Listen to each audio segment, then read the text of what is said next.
I'd like to welcome everyone to the Emmaus Borough Council meeting. Please rise for the Pledge of Allegiance. I pledge allegiance to the flag of the United States of America and to the republic for which it stands, one nation, under God, indivisible, with liberty and justice for all. All right, at this time we'll have public appeals. If anybody has a public appeal, approach the podium. Please sign in, and you have 5 minutes for your appeal. Hello, everybody. I'd like to thank the board for letting me here. First of all, my name is Butch Rossetti. I'm one of the owners of the Emmaus Movie Theater. The reason I'm here tonight is we want to talk a little bit about the proposed moving of the farmers market.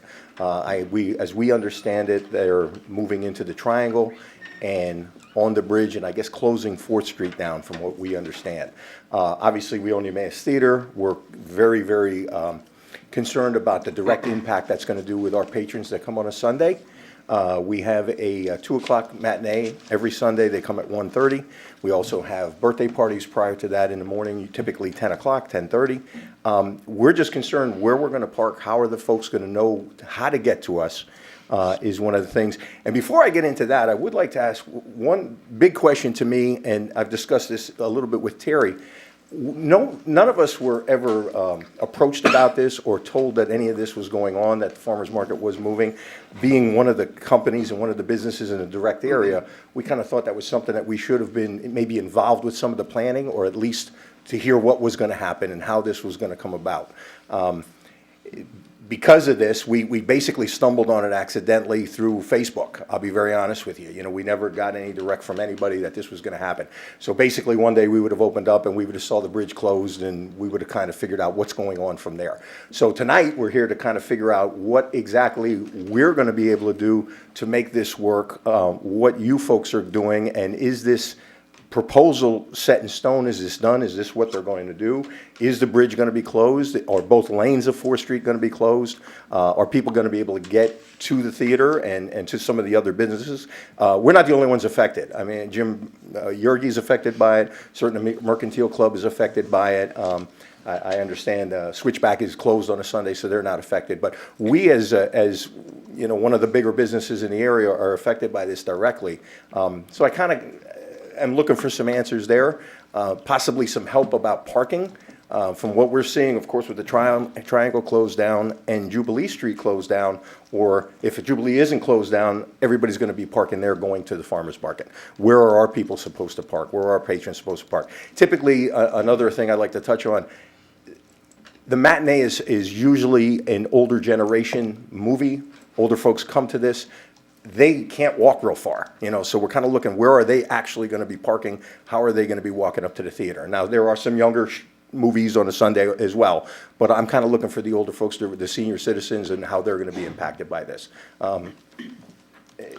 So you asked a lot of questions I can answer. Got a lot of questions, yes. I can answer most of them. First, I want to ask Shane, so were the residents notified just on the Triangle? Or? Yeah, so first of all, the people on The the Triangle, notification, we'll address that first. yeah, people on the Triangle were notified. The Emmaus Main Street Partners had indicated that they reached out to businesses. It was also in the newspaper, in more than one newspaper. It was also on social media. So those were the avenues. Now, did we send direct letters to everybody? No, and we don't normally do that with ordinances, but it was out there. Okay. It definitely was out there. I don't think that was hidden whatsoever. I think that was pretty clearly out there. In the So to answer that question, the way I would have found out about it was to come on to the borough's website. So I would have had to actually say to myself, well, I need to go on the borough's website to find this out. Or if you get a newspaper, it was in the newspaper. Okay. It was in two different newspapers. I don't do newspaper, but, okay, all right, well, again, in the future, I kind of think that wouldn't be a bad thing to do. Everybody's got email. I'm on the board on email address with everybody. We could have gotten an email sent to us, and we would have known about this going on sooner. It was also on the Borough Facebook page, so Okay. if you can subscribe to that or Okay. follow that. Okay. Now, with regard to, is it final yet? Tonight, we had our first reading already, and with ordinances, you always have 2 readings. Tonight is our second reading. If it passes tonight, then it is final. Okay. As far as what is being closed down, there will be a roadblock on the bridge, and the next street over. Railroad? Yeah, so Fourth Street would be from the edge of the bridge at Jubilee to Chestnut. Okay, And then- so and- both lanes are closed? And From Railroad, May- yes. Yes, from The May vendors will until- actually be set up on the street. Okay, It would And be then- from May till December. okay. There brings safety concerns that I kind of thought of as well. How would fire engines come over that area? They'd have to go Third Street or Sixth Street to get over to Correct. that side if That's there all were been any issues? discussed. Actually, yeah, it's all been detailed. One of the things that will happen is the way that the layout for the farmer's market is designed is they will have all of their stands on one side, so that if there is an emergency and they have to get through, they will. They'll be Okay. able to go down one lane, but Okay. that's not open to public traffic because you're talking about up to 2,000 people on the triangle. Right, So that would be a disaster if public traffic was coming through while people were trying to shop at a farmer's market. Right, right. However, the way that it was designed and the layout shows is that one lane will be unblocked, essentially, that if the fire department needs to get through or the ambulance needs to get through. okay, The other thing is, we've also looked at what the actual traffic flow is coming through that area on any given day, and it's very minimal. We also looked at the train count on a Sunday versus the rest of the week, and it's actually about 75% less on a Sunday than it is the rest of the week. what is 75% less? The train count on Sunday is 75% less on a Sunday than it Okay. is the rest of the week. Okay, so what you're basically saying is crossing the train tracks is easier on a Sunday than any other day of the week? Absolutely. Okay. And so we also looked at their data, looking at how often they cross Sixth Street versus coming up Fourth Street. Okay. And what do they do if a train is coming, and how many times have they actually been stuck at the train tracks? Like, we looked at those logistics with them. Was there any thought given to parking for area businesses? You know, the ones I had mentioned, and of course ourselves, where we're supposed to put our people, where they're supposed to park? So Borough parking lot's always open on off hours, so they can Okay. park there. If you want to put that on your website, let them Okay. know they can park there. I mean, Okay. there's, Is there going to be any 25 signage from the borough that's telling people where to go, what to do on Yeah, that particular day? so we have to. So first of all, the ordinance that they're adopting does not address closing the street because it can't. It has to be a permit through PennDOT, and PennDOT will require detours. It'll require signage. So we'll actually have to show them, if Fourth Street's closed, we'll have to show a detour sign and then a detour sign up Sixth Street to come down Okay. the other okay, way. And Okay. and then we would have them come, we would actually show another detour sign coming to Jubilee. Okay. Would the businesses' names be on there that are directly impacted? So through the PennDOT detour, the answer to that is no. No, Now, if okay. Borough Council wanted to add additional signage or something like that, that's something that they could talk about. Okay, okay. and I don't know if you heard him say it, but it's May through December, so the rest of the year it's open. Understood. Okay, Yeah, I yeah. didn't know if you caught that. No, I do understand what that is, and of course, that's a busy time for us, you know. Let's face it, you know, we're here to basically talk about our businesses, to make sure that we're not impacted adversely, which we know we're going to be. You know, my big concern is a lot of times when you lose a client or a customer or a guest, as we call them, they may not come back. You know, it could be a situation where they come one Sunday and say, we're not going to go through this again. Now, again, once you learn it, it's not going to be so bad. If we can park in the borough parking lot, if I can get that to my people that are coming in, and we are going to do an on-screen advertising to say this, you know, we kind of thought ahead of that, and we could include some of the other area businesses if they wish to do that. You know, and hopefully the people that come on a Sunday now, between now and May, they'll start seeing this and say, okay, when we come Sunday, this is what we're going to have to do. You know, believe me, we don't want to cause an uproar about this. We don't want to cause a problem. My first reaction is, why was it put at this particular place? There seems like a lot of other areas in Emmaus that could have been better for this, that would have been a little bit not impacting area businesses. You know, our businesses are all on shoestring, so as it is. You know, so I kind of thought, well, you know, the Borough Park, maybe the high school, certain areas that had bigger areas, maybe even the library, the road by the baseball fields by the library. You know, some of these areas to me look like good choices. Now, that said, I had a conversation with Terry last week. We see a lot of the businesses aren't open on Sundays anyway. You know, so it's not that a lot of the other businesses are going to get people that are this 2,000 people that come in every week. They're not going to be getting any benefit from this because they're not open anyway. You know, we are one of the ones that are open. Yergis is one that's open. The Mercantile is one that's open. You know, these area businesses that are open on Sunday, that are open 52 weeks a year, are going to get hit for 20-plus weeks out of the year. So, Mr. Rossetti, I would respectfully disagree. There are some downtown retail businesses that are actually extremely excited Okay. about the market. As a matter of fact, some of them actually asked for the market to come to Triangle. I would probably agree with that, and there are probably ones that were never open before that decided to open now because it is coming in front of their And- businesses. You know, and again, I respectfully bring that back to you. Believe me, I'm not trying to, I've driven through on Sundays, I've been to the market on Sundays, and I always make the comment to myself, why would you not be open on this day? There is foot traffic, you know? There's 2,000 people every Sunday. Yeah. And there's 2,000 people more one time a week through your downtown that you didn't have. And I would be open that day is what I'm trying to say. If Yeah. I owned one of those other businesses, I would be open on Sunday. You know, it Absolutely. only makes sense to me, you know, so, if you guys don't mind, I'd like to turn it over to my partner. and let him I'd discuss like some to say one questions. more thing. Sure. Something that you may not be considering is the fact that you have your marquee light on, and there's a lot of people that come from out of town that don't know that Emmaus Theater exists. You're going to gain customers by people saying, "Oh, I didn't know Emmaus had a theater." You're going to be exposed to people that have never seen it before. And if you were smart, you would try to figure out how to take advantage of that because they come from all over. There's people that come from I other hope counties. you're right about that, I really do. And I'd like to talk to you later on about how smart we need to be to make this work better for us. I would love the input, I certainly would. You know, we're trying our best to make the Emmaus Theater better than it was when we bought it 5 years ago. We've invested money in it, we do a lot of different things there to try and bring people into the city that frankly are loving Emmaus. You know, they come in, they've never been here before. You know, they didn't know about the Emmaus Theater. So I agree with that. I hope those 2,000 people do come, and we can have a conversation later on maybe and see Sure. what other ideas we can do, you know, to make things better. But you're right, we do have a big marquee. That's a great sign. You know, if you never knew the Emmaus Theater was here, we get a lot of that. I get a lot of people come that never knew Yep. the Emmaus Theater was here. It's true. So those 2,000 people that come every week, we'd like them to come in the door. I have coworkers that don't know about it, and I tell Yeah. them, Mr. Rossetti, if they do adopt the ordinance tonight, Mm-hmm. I think we could probably act pretty quickly to work with you to get an advertisement on your board. Okay. I have a GIS intern working Okay. for us right now that Okay. actually can do the maps. Okay. That can That- put that public would- parking areas, whatever it might be, maybe we can get together. Okay. Again, if they do adopt the ordinance, maybe we can get together really quickly. Okay. And have her design what we want to show We the public would as to where they welcome can that. go. We would certainly welcome that. We would appreciate the help. You know, there's no doubt about it. You know, once again, I'm coming here not to cause problems. I just wish we would have known about this. Now, in the future, you know, maybe we got to pay a little bit more attention to the website. Maybe we got to pay attention to the Facebook page, that kind of thing, you know, that we would have known about this sooner. You know, this is something that frankly, we just learned 2 weeks ago. Are you a know. member of the Main Street Partners? No, no, Okay. no. We are? I'm I just changed that. wondering. Yes, we are. No one contacted us. Yeah, Okay. okay.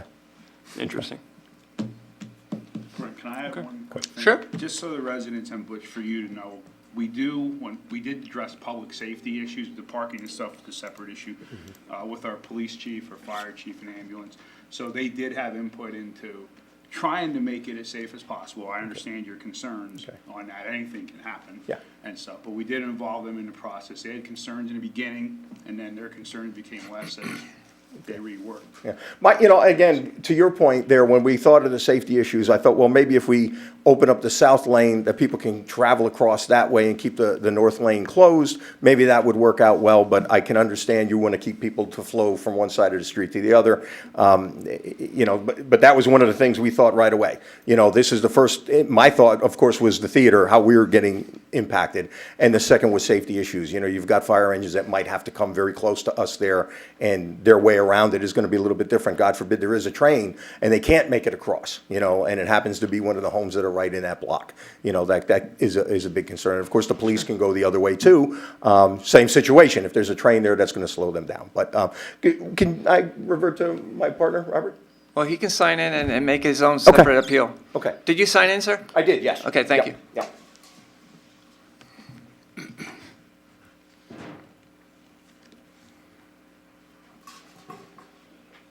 Thank you for your time, by the way, everybody. Welcome. Hi, everyone. As you know, I'm his partner. My name is Robert Audibert, and I'm going to pretty much say a little of the same of what he just said. And I'm going to start off by saying I enjoy the farmers market. Myself and my girlfriend, we go there every weekend to get our groceries. But with the streets closing down, it's pretty much at the theater's expense. And it might sound like we're over-exaggerating a bit, but just to give a little insight on our business is two of our show times that we count on to pay our bills is Saturday at 7 and Sunday at 2 p.m. The Sunday at 2 p.m. time slot, that makes up 1/3 of our revenue for the week. Now, with it being closed down for 6 months, honestly, I'm a little worried if we can even survive. During our slow times, myself and Butch, we forgo our taking a payment just to keep the theater running. With us losing out on that, we may be forced to sell, honestly, and that's the last thing we want to do. We haven't even discussed that until this came up. And back to his question, now I'm a little naive how these things normally go.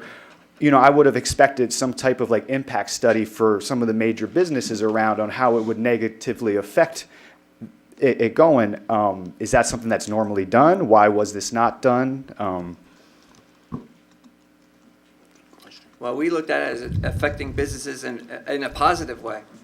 Well, that's why I feel like the survey should have been done. Now, it would help in the Triangle, but as far as us, people, you know, you spoke of 2,000 people come to the Triangle. Well, when people go to the farmer's market, you don't typically go grocery shopping and then go see a movie. You take your groceries home. So I kind of disagree that is going to help us at all. And as far as, you know, it only being 6 months after that, our customers are going to already be used to not being able to get to us. Once it's back open, it's already in there. We're already forgotten about, and we spent 5 years really year by year trying to build up our clientele. Just to get a setback now is really devastating for us all. I'm sure you can understand that. And again, I love the farmers market. I think it's great for the community. But as far as shutting down the street, it's just I can't see anything but obstacles. Everyone keeps speaking of more opportunity, but it's really going to affect us negatively. And I really appreciate you guys listening to us speak our concerns on this, and I really hope that you take it into mind when you make the final decision, because we love being here. I love the theater. It's been a dream of mine to own it, and since running it, we fell in love with Emmaus as well. Myself, I'm from Allentown, so I haven't been to Emmaus until running this. We love this community, and we hope to stay here a very long time, and we hope this doesn't affect us that much, but I hope you just keep that in mind when making this final decision. Thank you. Thank you. And just to piggyback on all the work that you have done, I just want to let you know that I appreciate it. I've grown up, most of us grown up going to that theater. It's one of the few theaters where they clap after when the movie's over. I saw the Green Book. I couldn't believe it. It was probably 500 people, not 500. It was half full. So what's it hold? We're 450. 450. So there maybe 200 plus there. Yeah. Movie ends, everybody clapping. I was like, they still do it. I can't believe they still do that. Can I also add one thing that I didn't mention that actually came into my mind the other day? There's a lot of town events that we hold on Sunday as well. The Emmaus Arts Commission, they hold the Community Film Festival, the Farewell to Summer, and 2 to 3 times a year we do free community events that we hold food drives for as well.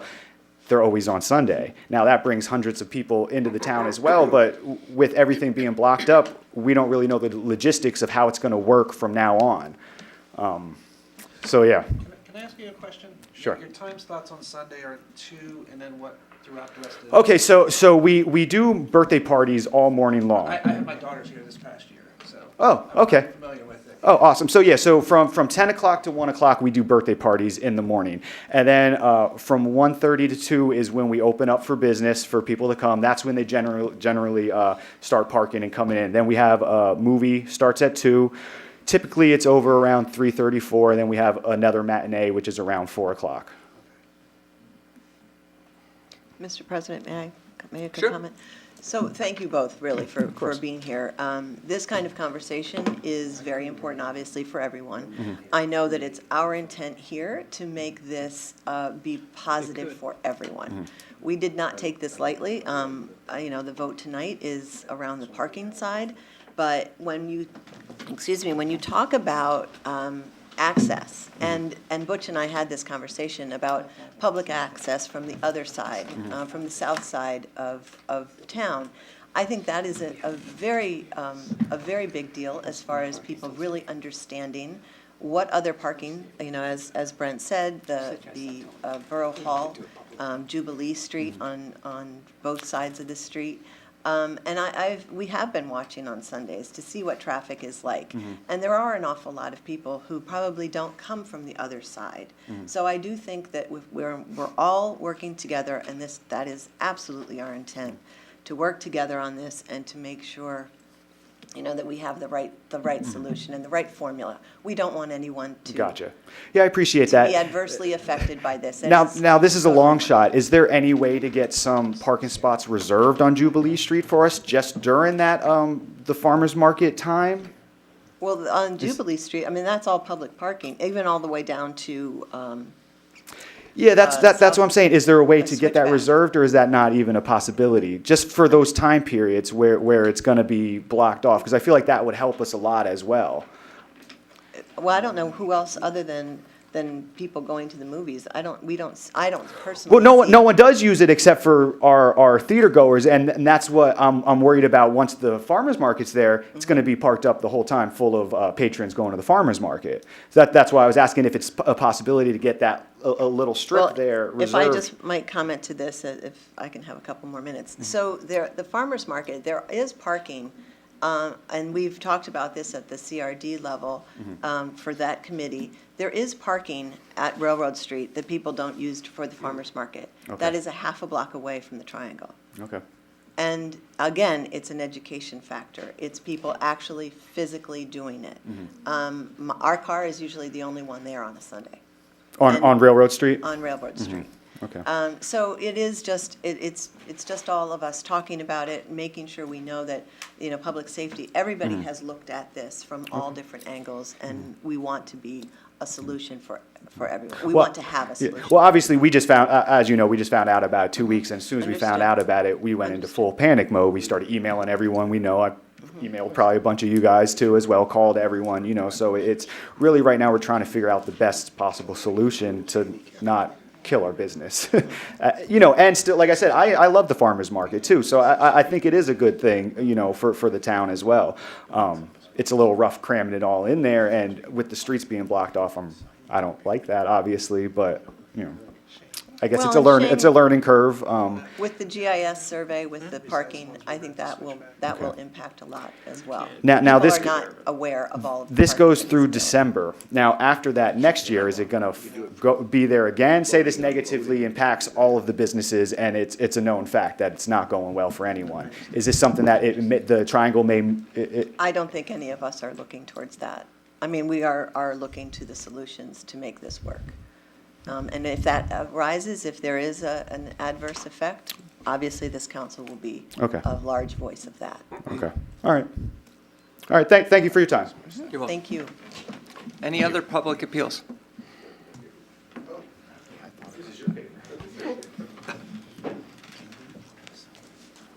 Good evening, Borough Council, Mayor Gilbert, Mr. Pepe. I'm Michael Gibson, 230 Ridge Street. I am here tonight representing the Planning Commission. I want to thank Mr. Pepe for distributing the February letter to all of you outlining our visioning committee that we are putting together, have put together, in an effort to look at the direction and the appearance of our borough 10 years out. I know that's pretty aggressive, 10 years. That's assuming we're all going to be here 10 years from now to observe it. But we are looking at a visioning plan that's going to take us out to 2030 and take a look at 10 different categories of assets and areas of the borough and determine the best direction. The committee is made up of both residents, business individuals and owners, not-for-profits, and representation from both Borough Council and the CRD Committee and the Planning Commission. So I'm just here tonight to see if any of you have any questions that I can assist. I will say that our planning includes having the theater here for the next 10-plus years. So we got that one done tonight. I just want to say, Mike, I said it to you privately, I'll say it publicly, that I appreciate that you're spearheading this, and when we heard about it, what you were going to do, we were very excited about actually taking the initiative to do this, and from what you told me, there's a lot of people excited and getting involved also, so thank you for doing this. Absolutely. We were very excited. I mean, this is a culmination of developing the Southwest Lehigh Comp Plan, taking a look at our saldos and zoning ordinances, and really, we didn't want that plan to be another historical monument we stick on a shelf and never look at and use for any purpose other than to say we did one. So the Planning Commission, under the direction and challenge of Mr. Pepe, is going forward with this. And I will say it was very delightful for us to get, almost at this point, 20 people from the borough interested in participating. We did try to get a good cross-section of both our industrial business owners, our commercial and retail, as well as various areas, geographic areas of the borough, as well as long and short-term residents, those that have been here for a long time. Some of you are remembering your first dates at the movie theater, as well as those that have just moved here and haven't had their first date yet at the movie theater. Mine wasn't so good, just so you know. I wouldn't have suspected anything different, Mr. Labenbrook. It was a good movie, though. So we will be back periodically. We do meet once a month as a committee, so periodically we will come back probably quarterly to just update you. We'll be communicating any updates to CRD, so in our absence, I'm sure the CRD committee can keep you up to date in between our visits. Yeah. Any other questions? All right. For the hard work and effort. You're welcome. Thanks for the time. You're welcome. Thank you. Any other appeals?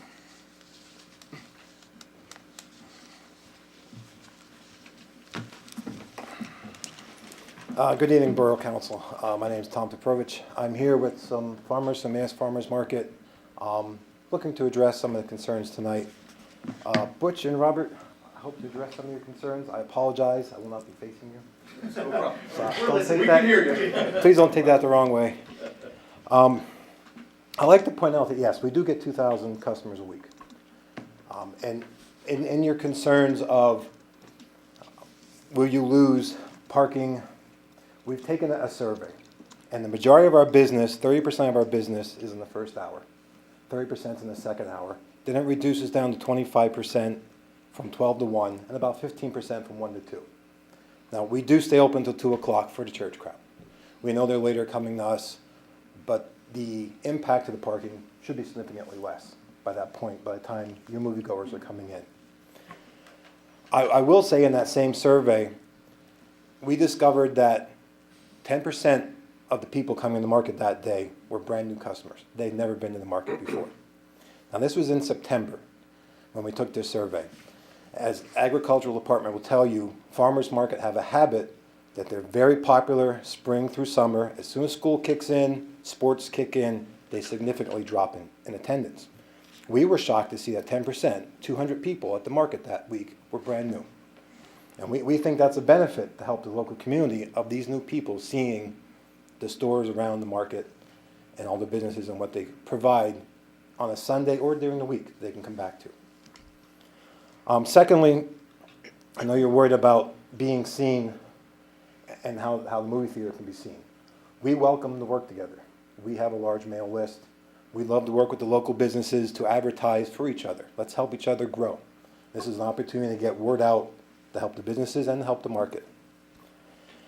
And I would like to point out that one of our biggest draws is our fruit vendors, and they will be right near your movie theater.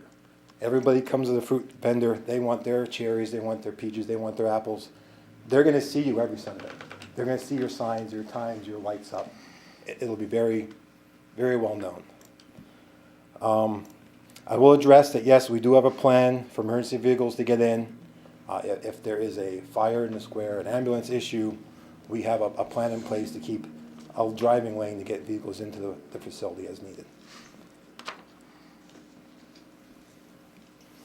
Let's see, I think I hit all your concerns. Is there any questions for me from the council? Thank you for the info and the survey. It's Okay. nice to hear. But we do welcome, we like to work with the community. We want to see this work for everybody and be profitable and grow, help grow the neighborhood. That's the whole goal. Yep, Bring people to this town and spend money. agree. All right, thank you very much. Thank you, Tom. Thank you. Anybody else with a public appeal? No? All right. Moving on with community minute. Does anyone have anything to bring forward for community minute? Hearing none? We have no special, are we doing a special presentation now or during committee reports? Yeah, we'll do it later, right? With the ordinance. Yeah. Okay. No special presentations at this time. Reading of the minutes. We have the meeting minutes from March 4th, 2019. Would somebody like to make a motion to approve the minutes? Councilman Dufresne, seconded by Councilman Schubsta. Any questions or corrections on the minutes? Hearing none, all those in favor say aye. Aye. Those opposed say no. There are 7 ayes. We had no decisions on bids. We had 3 communications. We have a Robert Toth and Todd Ackerman requesting to be reappointed to the Emmaus Planning Commission. I'll turn that over to the Health and Sanitation Chairman Schubsta for reappointing them and when their terms expire. Do you want them individually then? Yes, please. Okay. I'll make a motion to reappoint Robert Toth Senior with a term expiring 4/1/2023. There's a motion by Councilman Schubsta. Is there a second? Councilwoman McManaman. Any questions or discussion? All those in favor say aye. Aye. Those opposed say no. There are 7 ayes. And also, I'll make a motion to reappoint Todd Ackerman to the Emmaus Planning Commission with a term ending 4/1/2023. There's a motion by Councilman Schubsta. Is there a second? Second. Councilman Hart. Questions or discussion? All those in favor say aye. Aye. Those opposed say no. There are 7 ayes. We have a request for a family fun bingo night donation from Aaron Ruack and Yvette Fair from the Lincoln PTO. I'll refer that to Can you GA? please, no, can you please send it to Parks and Rec, because we're working on something with the solicitor. Right, on- I on saw that donations. in the minutes. I know it doesn't traditionally go to there, but I think that would be a good spot. We'll send for it to Parks and Rec then. Does anybody else have a communication to bring forward that they received? All right. Borough Engineers Report, we have none. Solicitors Report. I have none tonight. Thank you. Unfinished Business Part 1, we have Ordinance 1186, an ordinance amending Chapter 15, subsection 404.1 of the codified ordinances establishing parking restrictions adjacent to the Triangle, Park, and South 4th Street during the Emmaus Farmers Market. We had first reading February 19th, and tonight is the second reading. Are we having the presentation now? No, on this one. This isn't the presentation. This is the farmer's. Oh, we're doing it on the refuse, okay. So is there a motion to approve ordinance 1186? Councilman Schubsta, seconded by Councilwoman Baumgartner. Questions or discussion? Councilman Schubsta. First of all, thank you from the Emmaus Theater for bringing up your concerns. The question I have, Shane, is our parking lot here. Can we designate that as parking for the movie theater then, with signage? Again, I think I would defer that to the solicitor as to whether or not you're actually allowed to designate that for a private business. Okay. But we can definitely, I know this, you can definitely encourage that and mark that in the map that I had discussed with Mr. Rossetti. Okay. That, we would encourage people to park there. But I would defer the rest of that to Mr. Dimmick. The answer is yes. I'll nutshell it. The street, no. Right. The private property that is owned by the borough, you can designate, just like you designate for baseball teams and things like that, to have exclusive use for a period of time. So there is no problem if you want to do that, or if you feel later it's necessary, you could do it. Is that something that we would put into this ordinance No. at that time, or is that something at a different? That's a different battle. It would I think just that be a needs to motion. come through. Okay, just Okay, asking. so we don't have to add that to it. Okay. But I think that also would need to be some kind of agreement with them. Well, you may want to have a hold harmless, you may want to have insurance issues addressed, but if you tell me that that's the direction you want to go, we can put that together fairly quickly.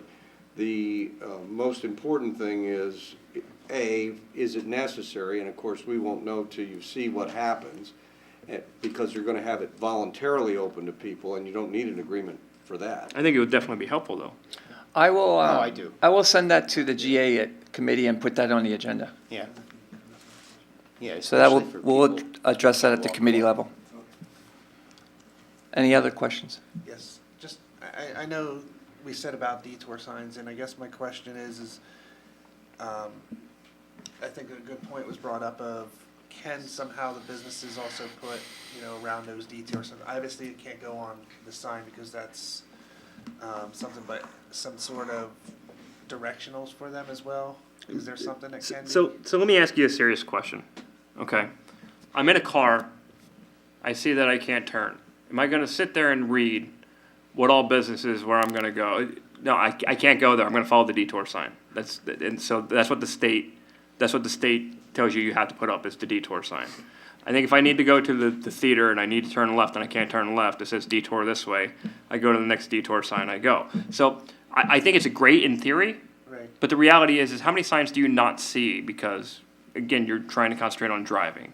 So in theory, I think it's a good Right. idea, but there's a reality to doing I that. think, when you go to some events, they have big event signs and it says this way for the event. and Right, so, you do follow understood. So what do? I put the theater, the church, the bookstore, the town hall, the police station, I can put 50 names in one spot is what I think you're gonna end up running into. And so who do I choose? Right.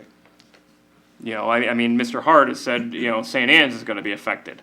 So do I put St. Anne's on there? Is the bookstore, is the financial institution down the road, if he decides to be open on Sundays, is he affected?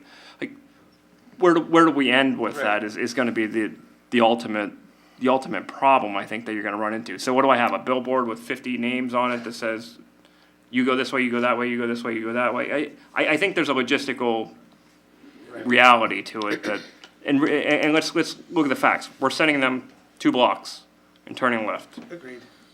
I think most people that come to these places often are gonna realize after 2 weeks that, okay, I go 2 blocks, I turn left, cross the tracks, I turn left again on the Jubilee, because that's the way he tells me to go, and I'm back to where I would have been. I think that's, really, guys, I think that's the reality of that situation. So what I would add that I didn't add during the public appeal is, we have committee meetings, which is where we do most of our work, to where you actually can sit right in that all of you, not just Butch and them, can sit right in those seats there and talk to 3 of us at one time. So the goal here is to make this work for everybody. As all of us know, making something work for everybody is sometimes a really difficult thing to do, but that is the goal here. So if things do come up to where you wanna talk to us, the committee meeting, you can always come to public appeals, but you have a much better platform with more time at the committee meetings. And I understand some of those are at 9 in the morning, but it can work. It can work. It can work. So that's the best place if you have further things, or to visit Shane. Okay. And work it through that way. He's open to listening and stuff, and we do wanna make this work for everyone, but that is tough to do that. I think there's ways to do this. Yes, I do. I think there's ways to do this, and I think there's ways to help them. Just putting a sign there, though, isn't gonna, I think that's not gonna be the answer. There are other ways, I think, that we can explore and. We can and- address it I agree we'll with- address it at the committee level. All right, Councilman Hart. Thank you. Mr. Rossetti, Mr. Otterbein, did I get that correct? Yeah. Thank you for your well-thought-out, constructive communication to us. We value you a great deal. In my mind, you represent what I call the new wave of innovative mercantile renaissance in Emmaus. My granddaughter is having a birthday party there next Sunday. I supported this out of committee for several reasons, because of what I feel is the greater good that it may bring that most likely will bring the community. And secondly, and perhaps just as important, I learned early on in my career the difference between permanent and non-permanent decisions. I feel that this is one of those situations that, worst case scenario, after trying it for an appropriate period of time, that we can change the ordinance again. So I probably will support this evening based on that thought. I think we need to try it to see what happens, and we can make tweaks along the way. Thank you. Anyone else? I agree with your point, Councilman Hart, that, yeah, if there's issues, we can always address them, so. All right. This is a roll call vote. Councilwoman McManaman. Aye. Councilman Schubsta. Aye. Councilman Anders. Aye. Councilwoman Baumgartner. Aye. Councilman Dufresne. Aye. Councilman Hart. Aye. Councilman Labenberg. Aye, 7 ayes. All right, we have ordinance 1187, an ordinance of the Borough of Emmaus, Lehigh County, Pennsylvania, amending Chapter 15, subsection 602.2.a of the Emmaus Borough Code, adding a residential handicap parking sign on the public street located in front of 572 Jubilee Street within the Borough of Emmaus. We had first reading February 19th, and this is the second reading. Would somebody like to make a motion? Councilman Dufresne, second by Councilwoman Baumgartner. I don't think we'll have as much debate on a handicap parking sign, but Hope not. anybody? No? Roll call vote. Councilwoman McManaman. Aye. Councilman Schubsta. Aye. Councilman Anders. Aye. Councilwoman Baumgartner. Aye. Councilman Dufresne. Aye. Councilman Hart. Aye. Councilman Labenberg. Aye. There are 7 ayes. Under new business, we have ordinance 1188. An ordinance of the Borough of Emmaus, Lehigh County, Pennsylvania, amending Chapter 20, solid waste of the Borough of Emmaus, Consolidated Code of Ordinances, providing for regulations regarding the disposal of refuse and recycling. This will be our first reading, with the intent of the second reading being in the second meeting of April, Yes. which would be, give me a second, April 15th. With that being said, we will have a presentation by Chairman Schubsta from the Health and Sanitation. All right, thank Can we you. turn off one of those lights? Just one. There you go. Can everybody see that? I can see it. You see it back there? I can really You're see good. it. Better? Then you can't read your. No, I can see it here. Yep. So this comes out of our committee, and we have a short presentation in regards to the changes to the ordinance, in regards to solid waste disposal of refuse and recycling. You could see that residents are proud of our community, and the reason why we're doing this is that reason. Why change our trash ordinance? What is PA Act 101? Compliance with Act 101 additions. What happened was, I guess it was about a year ago, Shane, where we applied for a state grant, and we were turned down for these several reasons. These reasons that we were turned down is the fact that we did not have them listed in our ordinance. So this is one of the things that we decided to focus on, is one, changing and making sure that those were put into the ordinance. Yeah. We practice them. We do, we practice them. We did just don't everything. It's have just them that on it wasn't paper. in writing in the ordinance. Yep. So that's why we got turned down for a grant that we applied for. Even though we do practice them, we still needed to actually have that into the ordinance. So we changed some of the things. We budgeted this year for appointment of a refuse and recycling coordinator. We'll be starting the interviews on that fairly soon, right? July. July, yep, okay. We have a curbside collection of residential recycling at community events. That was something that we added into the ordinance. Curbside collection of leaf waste, yard waste, and holiday trees. Everyone knows that we currently do that in the borough. And we also ask separate leaf waste and leaf washer, leaf waste drop-off centers. So we have that in our, so we made sure that all that's been put into our ordinance. Other additions to the Act 101, in addition to mandating items, we added electronic recycling, which we just opened the electronic recycling. And how did that go for? We had 40 people in the first hour this year. Awesome. Okay. So we offer that once a month, electronic recycling up there on, next to the borough, Klein's Lane. Yep. And that is included in your refuse. And that is included, yep. Household hazardous waste program, something that we've been asked to do. And this year we'll be having one of those events this year, which we're currently coordinating with the hauler. And also special collection events such as a dumpster day and household hazardous waste events. So we added those into the ordinance also. Changes to code, These are some of the things that we do, breakdown of exactly what goes into your refuse bill. We do supply that to the public. Define the commercial dumpster service program and who's exempt and who pays. We added that into a little bit more verbiage for that. We defined what is called a disposal site in our ordinance. We also have containers in the ordinance, which we'll get to next, and corrugated cardboard. So those are some of the bulleted items that we did change or modify into this new ordinance. The importance of containers. The reason why we're utilizing or looking to have containers for garbage is because of beautification, eliminates torn bags or rodent access to them, and it's more efficient for a hauler to pick up one container than try and pick up what you're currently seeing here. Okay, bags thrown on streets, just all over the neighborhoods. Nothing is contained. My question has always been, where are those bags and where are they stored if they show up like that? You know, are they in a container in the backyard and then they get put out not in a container? So those are some of the things that we looked at when we were modifying the ordinance for containers. Modifications to the ordinance is called containers. Garbage and recycling containers are an important part of trash pickup and can make collection more efficient, keep our streets cleaner, and reduce the evidence of vermin.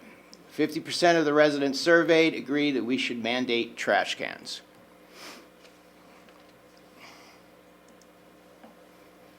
Container requirements. These are the requirements that we currently are putting in place for the ordinance. Trash cans with lids will be required, or watertight trash bags. However, this bag's provision will expire 1 year after the adoption of the ordinance. There are no minimum size requirements for a trash can. There is a maximum size of a trash can, and that is 30 gallons. Okay, we know that the hauler has to pick these up, so we don't want what I had in there, 80-gallon containers there, to pick those up. So they asked us, the hauler, to maximize the size of a trash can at 30 gallons. And compliance to the ordinance will take effect, like I said, 1 year after the adoption of the ordinance, if it gets adopted. Okay. Successful recycling. The borough has updated the ordinance in regarding recycling. Recycling may not be stored in any plastic bags, as you see pictured there. Okay. One, plastic bags are not really accepted in a recycling system that we have. We ask that it be placed in a can and clearly marked with a recycling sticker. Okay. The can does not require a lid. So our hauler has stated that it doesn't require to have a lid. That helps them to look inside and see what's in the containers, because they've had issues with recycling in the borough of Emmaus where people are just throwing garbage in there. So then that just gets dumped into the garbage truck. Recycling cardboard, we made a change to this. We're asking that the residents please break down all cardboard and place it into a larger box. Okay, this makes for a more efficient hauler pickup. So it's very difficult for a hauler to come in and have empty boxes all over the road when the wind blows, and they have to go chasing all these boxes around, small, large, everything. It's much easier for them to just grab one box with all the boxes broken down. There are many businesses in Emmaus that do a very, very, very good job of this. And there are a few who just put out the boxes, stack them on top, and don't take the time to break them down. So we've added that, recycling cardboard has been added into the ordinance. Okay. So what we're looking to do is we want everyone to work together.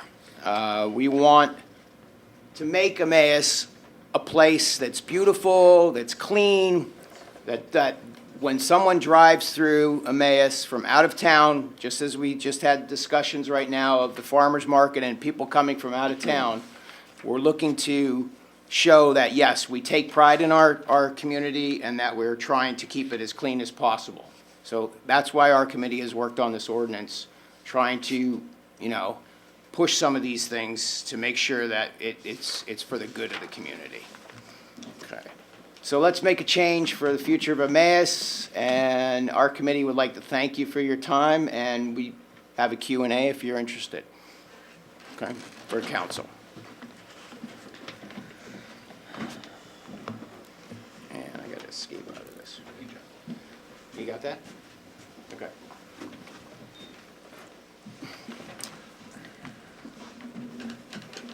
Thank you, Jeff. That was good. I just want to say also, it's beneficial for the residents to follow this because the more efficient we are with the recycling and having less contaminated recycling, the more that can be recycled, that they can recoup costs and help keep our refuse bill lower. I don't know if it will go lower, but it will hopefully level off. And Yeah. I know one thing, if you don't follow it, it can increase it, so. Well, if they stop taking recycling due to contamination, which is a major concern Right. right now. I mean, we're just a small borough, but if if everybody does their part, it helps. So we're trying to, come up with ways to help with the recycling and also to help with the beautification of Emmaus. Keep it clean. Great. Does anybody have any questions? It's Councilman not Anderson? actually a question, but I am on the committee. And I think there were a couple key points that I know as we worked on it that I was adamant about.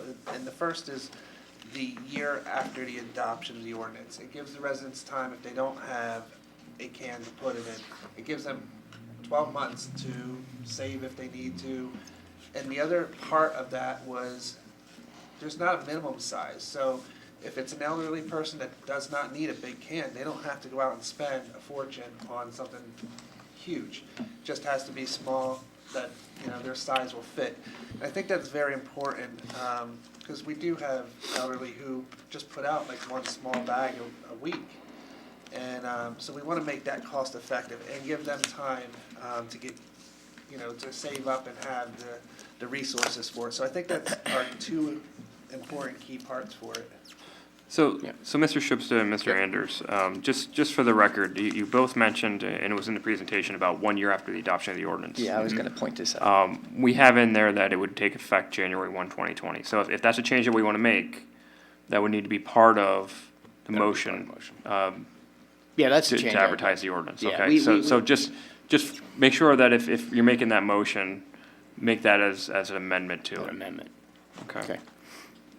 Yeah, I was And that gonna- would be section 3, 2A. Okay. Thank you, Shane. I was going to point that out because I did notice that it expired at the end of this year. Anybody else questions? Comments? I have some questions. Thank you for doing all that work. I know that it's taken you a long time discussing that and coming up with this ordinance. I have a couple questions from the ordinance and the presentation. So with the maximum of 30 gallons, the presentation actually had a picture of a 50-gallon can, and there are a lot of people in the area with 50-gallon cans. And I understand that the haulers are probably concerned about the weight. But my concern is if the ordinance says a 30-gallon can and people already have ones that are larger and in good shape, like what's the consequence of people keeping So- them and using those? I don't think they would. Well, so here's the suggestion is maybe one of the things that you could do is, you could say the size of each can purchased after that date can be no larger than 30 gallons. I actually think I have one that's larger than that. You do. You do.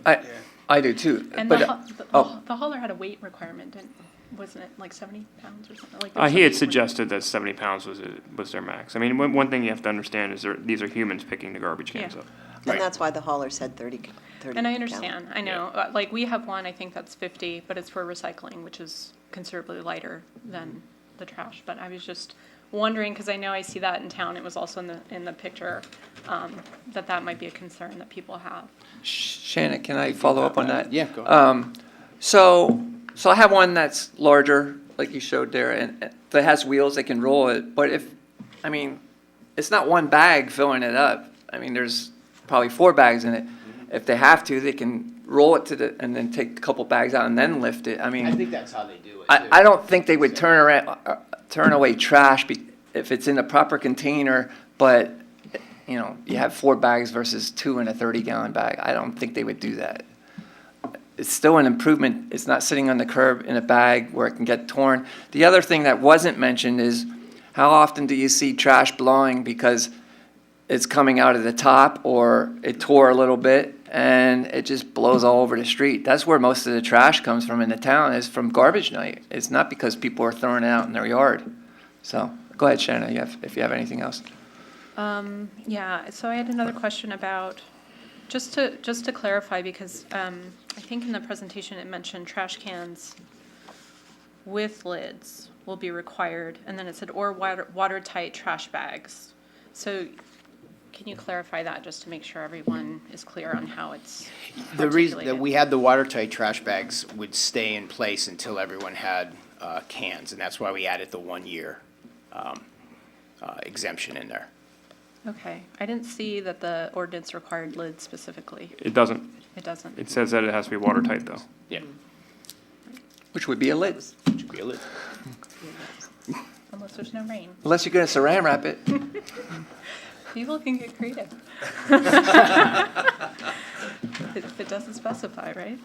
And then just also clarity, so when I was looking at the ordinance, I had a question about this as well, which I think Mr. Pepe clarified, but just in case anyone else needs clarity on cardboard. So it needs to be broken down, and there was an image of it contained in a box. And in the ordinance, it says basically that it needs to be broken down flat and put out at the curb so it doesn't blow around. So there's no real specification. But could those also potentially be in like a bin, a container? Yes, they could. Okay. Yep. I mean, our intention, to be honest with you, and why we got turned down for that grant was we were looking at getting grant money for some kind of recycling containers. Yeah, we applied for over $130,000 for recycling containers, and we didn't even make it into the first round because the ordinance wasn't adequate. Yep. Yeah. So that was our goal right there, and that's why we're making some of those changes now, just to get that in there. So we are looking at, in the future, to get, recycling containers for the Mays For Borough. residents, Yep. great. Okay, those are just my questions to clarify. Councilman Hart? For sake of full disclosure, I do have 50-gallon containers. But to what was said with my other colleagues, my containers are way less than 70 pounds, and they do wheel out to the vehicle. So I would like a consideration for that to be had, and give the discretion to the carrier to not take it if it's too heavy. That's fair. But I think no, I agree. I mean, I think that's a good idea. I think also what you said is they wheel it out and then they kind of reach in and pull as much as they can out. I don't think they're gonna try to lift it. So- I wouldn't try. So again, we can change the language in section 3(2)A to eliminate the word 30 and change it to 50 or 55, Yeah, 50. I'm gonna change it to 50, I agree. Yep. Thank you. Thank you. I just want to make a note too. If you go to your, originally, way back when we gave recycling bins from Borough Hall here, the little, we don't even have one. The little round green ones. I still have That's it. back when we didn't really recycle a lot, but now we recycle a lot. And those containers are obviously not big enough unless it's maybe a senior citizen or something. So if you do go and purchase a 30-gallon for recycling, here at Borough Hall, we do have labels that are about this big with the recycling emblem on it that you can stick right on your garbage can. I just want to point that out because they do want to see those on there so that they know that it's specifically for recycling. Am I correct, Shane? We still have those? Yeah. Yep. So anybody's welcome, and they're free. It doesn't cost anything. You just have to come in and pick it up. So, And there was the note that Jeff had said about recycling, that no lid is required for that, and actually is, we do not want lids on the recycling. okay. All right, anybody else? Any questions? All good points? Yep. Good Actually, debate? Quick question. So with not requiring lids on the recycling, isn't there a concern about recycling blowing because you also can't contain them in plastic? So we actually raised that with the hauler. Okay. What the hauler said was they would rather chase the recycling than to throw something in there that people tend to contaminate. And what they said was that a lot of their experience has been that people will use those lidded recycling containers as garbage cans. Now, I'm not a professional in the business, so I don't know to what level of accuracy that is or not. I would like to see, like, if we were to buy them in a grant, like, I would like to go get those medium-sized totes with a lid on it. That way it's Well, not blowing around. right. You know, that's what I would like to see us Yeah, they buy. just flip it up and they can look inside. Right. I mean, that's- But that was their preference based on their experience. And again, they have the experience. We paid the bill. I guess you could leave the We lid paid the bill. open on that night so they can see in. Yeah, well, that's what I see usually blowing around on windy days is Right, recycling. right. And then I think, you know, if somebody's walking down my street and I have an open container and one lidded, they're gonna throw stuff in the open container in the trash, so. But, you know, they know best, I guess. I would defer to them only because All right. it's their business, but I agree. I absolutely agree. Okay, Yep, thanks. I do too. I would just like to hope that people use common sense, that you're not gonna, I mean, you know, the top of the container is here, and if you stack up a plastic water bottle on top of that, and there's just the slightest breeze, it's gonna blow. So Yes. hopefully people use common sense and don't do that. It's their neighborhood that gets the trash in it, so. Yeah, I would, unfortunately, drive around on a windy morning. I know. And of course, not everybody knows the night before that we're getting 30-mile-an-hour winds. Right. You know, so. I've already not put recycling out when it's windy out, because, well, you know what happens, so. Any other questions or debate? All right, did we actually have a motion, a second? Not yet, but, And we need amendments. Mr. Schultz, if you're gonna make a motion with those amendments, I would say that, it would be, Yeah. the motion adopting it with, amendments, to section three, 2A, 2A, yep. changing the date, for the cans or the